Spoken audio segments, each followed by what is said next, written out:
Hi friends, welcome to our channel. ఈ వారం GK questions తెలుసుకుందామా మరి? బూట్లు మధ్యాహ్నం పూట కొంటే మేలు, ఎందుకంటే ఆ సమయంలో పాదాలు కాస్త ఉబ్బుతాయట. టీవీలో సోప్ పౌడర్ల వాణిజ్య ప్రకటనలు ఎక్కువగా వచ్చే ప్రోగ్రాములతోనే సోప్ ఓపెరా అన్న పేరు వచ్చిందంట. ప్రపంచంలో ప్రతి 3 సెకండ్లకు ఒక శిశువు జన్మిస్తూ ఉంది. జలగకు 32 మెదళ్ళు ఉంటాయి. అంటే జలగను చూస్తే ఎంత ఉంటుంది? అది మన వేలు సైజులో ఉంటుంది, కానీ దానికి ఎన్ని మెదళ్ళు ఉన్నాయి? 32 బ్రెయిన్స్ ఉన్నాయన్నమాట. ఇక ప్రతి 10 నుంచి 13 నిమిషాలకు ఒక జంట విడాకులు తీసుకుంటుంది. విడాకులు అంటే ఏంటి? డివోర్స్ అవుతుందన్నమాట. పెళ్ళైన తర్వాత ప్రతి 10 నుంచి 13 నిమిషాల వ్యవధిలోనే ఒక జంట విడాకులు తీసుకుంటుంది. అంటే చూడండి, మన హిందూ వివాహ చట్టంలో ఉన్నటువంటి ధర్మ సందేశాలు, ధర్మసూత్రాలు, సాంప్రదాయాలు ఎటువైపు వెళ్ళిపోతున్నాయో ఒకసారి ఆలోచించండి ఫ్రెండ్స్.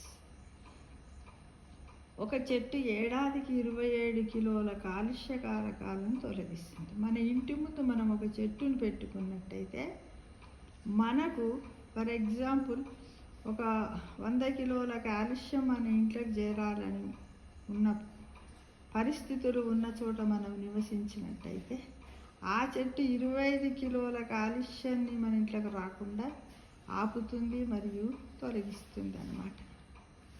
ఇక అతి ఎత్తైన జలపాతం నయాగరా కాదు. మనం అంటాం అందరం, అతి ఎత్తైన జలపాతం ఏది? నయాగరా. వెనిజుల్లాలోని ఏంజెల్స్. అతి ఎత్తైన జలపాతము నయాగరా కాదు, వెనిజుల్లాలోని ఏంజెల్స్. ఓర్కా తిమింగలము 15 నిమిషాలు ఊపిరి బిగబట్టగలదట. అమ్మ, ఎంత గ్రేట్ కదా! 15 నిమిషాలు ఆ తిమింగలము ఊపిరి తీసుకోకుండా ఉండగలదట. ఊపిరిని బిగబట్ట అంటే ఒక్కసారి శ్వాస తీసుకొని ఆపగలదన్నమాట. ఎన్ని నిమిషాలు? 15 నిమిషాలు. ఏడాదికి సగటున ఒక వ్యక్తి చేసే ఫోన్ కాల్స్ దాదాపుగా 1500. అంటే మనం ఎగ్జాంపుల్ ఒక 40 సంవత్సరాల నుంచి ఫోన్ వాడినట్టయితే మనం ఎన్ని? 15 నాలుగు 60,000 ఫోన్ కాల్స్ చేస్తాం అన్నమాట. అమెజాన్ నదిలోని డాల్ఫిన్లు గులాబీ రంగులో ఉంటాయట ఫ్రెండ్స్. ఐమాక్స్ ప్రొజెక్షన్ లైటు అంతరిక్షం నుంచి సైతం కనిపిస్తుందంట. అంత ఉంటుంది అన్నమాట దానికి. ఇక బోయింగ్ 747 విమానంలో 60 లక్షల విడిభాగాలు ఉంటాయట. 60 లక్షలు ఉంటాయట ఆ విమానం లోపల పార్ట్స్. ఇక రష్యాలోని పీటర్ ది గ్రేట్ కాలంలో గడ్డం పెంచినందుకు పన్ను కట్టేవారట. రష్యాలో అప్పుడు అతను ఉన్నప్పుడు పీటర్ ది గ్రేట్ కాలంలో అంటే అక్కడ వాళ్ళు విధించేవారట ఆ కాలం లోపల. ఎంత? గడ్డం పెంచినందుకు పన్ను కట్టేవారట. అలాంటివి మన దగ్గర పెడితే చాలా ఆదాయం వస్తుంది కదా. ఈ మధ్యకాలంలో అందరూ ఇస్తున్నారు కదా. ఇక ఇతర దేశస్తుల కంటే ఫ్రాన్స్ ప్రజలకి ఎక్కువ పెంపుడు శునకాలు ఉన్నాయట. ప్రపంచంలోని టాప్ 3 ధనికుల ఆస్తి 48 దేశాల సంపదకు సమానమంట. ఇక అండోరాలో నిరుద్యోగులు ఒక్కరు కూడా ఉండరట ఫ్రెండ్స్.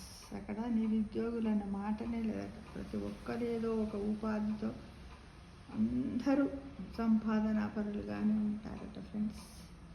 ఇది ఈ వారం జీకే క్వశ్చన్స్. అయితే మీరు ఎవరైనా నా ఛానల్ని చూసి జీకే క్వశ్చన్స్ తెలుసుకున్న వారైనట్టయితే మీరు అందరు కూడా ఇప్పటి వరకు నేను ఎన్ని క్వశ్చన్స్ పెట్టాను ఏమిటి అనేది నా మీద అభిమానం ఉన్నట్టయితే ఆ క్వశ్చన్స్ ఎన్ని పెట్టాను అనేది టోటల్ చేసి కామెంట్ బాక్స్లో పెట్టగలరని. బాగున్నాయా లేకపోతే ఇది పెట్టకూడదు అనేటి ఏ కామెంట్ అయినా పర్వాలేదు, పెట్టాలని మిమ్మల్ని ఆశిస్తున్నాను, కోరుతున్నాను. తప్పకుండా పెడతారు కదా.